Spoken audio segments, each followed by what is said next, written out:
So I was checking my email one day, I was getting a little bored, and I took a break and I went into a Jewish chat in MSN. And I'm in there with all the Jews, and it was actually an Israeli chat, it was called, quote unquote. Guy comes in, he says, male 23, United Arab Emirates Muslim, who wants to chat? So all the Yahud, they started making fun of him, saying all kinds of horrible things to him, and he was answering them back, but his criticisms of quote unquote Israel were very precise. So I was interested, because I'm Ajnabi, I came to this land from the West, and I see that all these conclusions that he's coming to had some weight to them. So I whispered him in a private chat, and this led to about 2 years of him teaching me and quizzing me, mostly about Tawheed al-Elohiyya. It seemed strange to me as I spoke to this guy. This guy is a goy, he's a Gentile. But wallahi, he knew where God was, where God wasn't. He knew Allah better than any Jew that I ever met. If you ask the Jews, where's Allah? They tell you everywhere. They have no idea. In kul makan. I finally saw a man that wasn't Jewish, but this guy is better than me and better than all that I knew. One day, I really liked this guy. He had a big impression on me. And he told me one day, Yusuf, do me a favor, send me your picture in an email. And I said, well, what do you want my picture for? He said, because when I come to Philistine, I want to know whose head I'm not going to chop off. And then he just signed off. SubhanAllah. So I started to think about this. Wow, man, this was way before the current trend of head chopping. So I started thinking about it. Wow, that was really killer. And it had an impact on me. Now Islam was strongly in my mind, and at this point, all the problems that the brother was giving me about Judaism that I started to learn. And by the way, to understand Judaism in full is very hard, because Judaism is based not just on the simple level, and the Quran says it's simple for all to understand. Judaism has, or I should call it Rabbiism, it has the simple understanding, the middle understanding, and the hidden understanding that only the Hakamat, or should I call them the elders of Zion, understand. And they always leave this back door open, so you can never really debate them, because each one has a different opinion on everything that you mention to them. So I discussed about the corrupted Torah of today and the evil Talmud. And I spoke to this rabbi. He used to ride. I used to live near Gaza in Netivot. I used to drive to El Quds every day to work.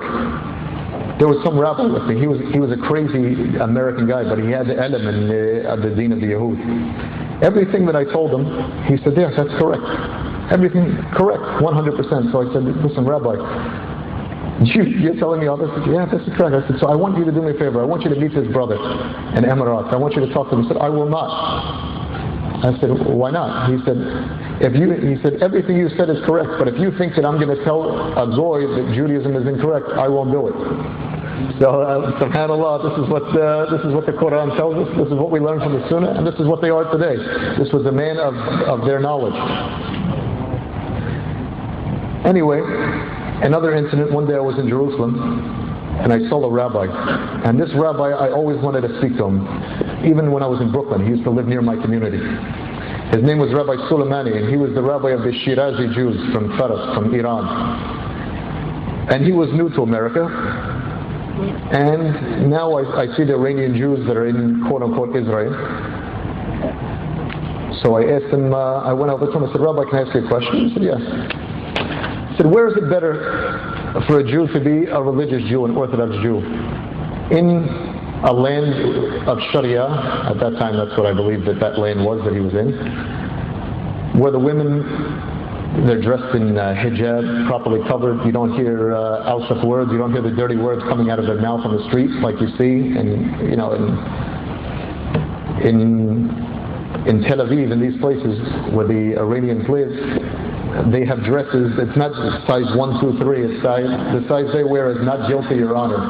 Really, really short. Is it better that they see this, or is it better that they be surrounded by these people? And he told me, not by force.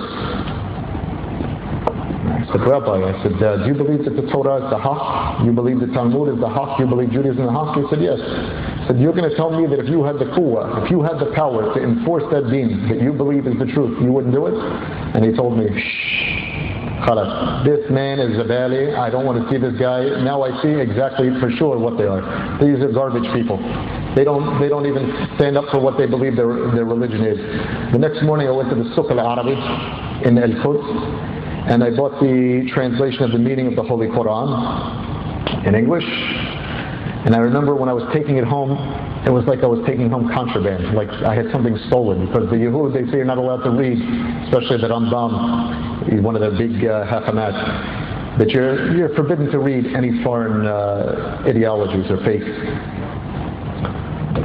When I got home, I locked myself on the sun porch, and this is on Yom HaSabt is the day off for the Yehud.